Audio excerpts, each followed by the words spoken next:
Happy Monday. So, Nebraska has got a rule with pusher axles.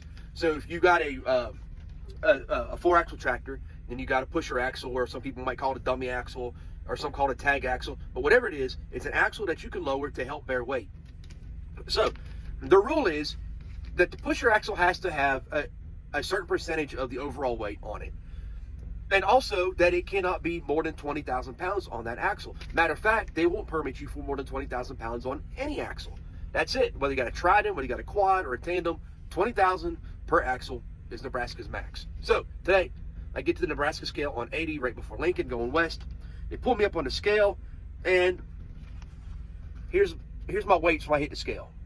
That's what they weighed me at right there. So you see, well, driver, what's the problem? That looks good. Well, it was good. Until they decided that, hey, we want to split weigh your drives. So we want to get the pusher axle on one scale, and we want to get the drives on another. And that brought us to this number right here. See that 42,780? Yeah, that was my drives. So that means that I was 2,780,000 pounds over on that tandem group. So we had to fix it. Now, how does Nebraska allow you to fix that? Well, you can only move the load. Rework the load, reposition the load, but that's all you can do. They will not let you put air in the pusher. They will not let you slide a tandem. They will not let you move a fifth wheel. You have to adjust the whole load to get the axles right. If you can do that, they'll let you go if you're within a certain percentage of variance. If you can't do that, then your next option is you're going to get a ticket. And you're going to get the ticket, and they're going to base it on the axle weight. So, yes, I did get an overweight ticket, and they only wrote me a ticket based off of the axle grouping that I was over on. And we had to get a new permit. New permit came back in like 10 minutes, no big deal. It's going to cost the company like some $700 It was their decision that, hey, we're not going to mess with it.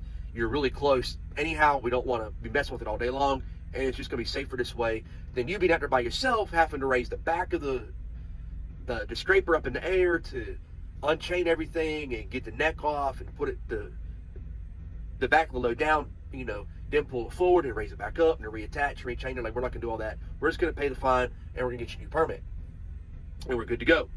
So then that brought me the next scale ticket. After we did all that, was this. Now, you might be like, there's no difference, but your gross weight is less. Yeah, I know, right? But all it did was just slid the fifth wheel forward 2 holes or 2 notches, put more weight in the pusher axle, which I did learn. And you'll say, why didn't you pay attention? Your pusher pressure, driver. I did. What I do is I always set my pusher pressure to the same as my drive axle pressure, and it always works out. We moved into this truck as a brand new truck in February, and it's always worked until today. What I learned today was either the Nebraska scale there is off, or my pusher axle suspension gauge is light.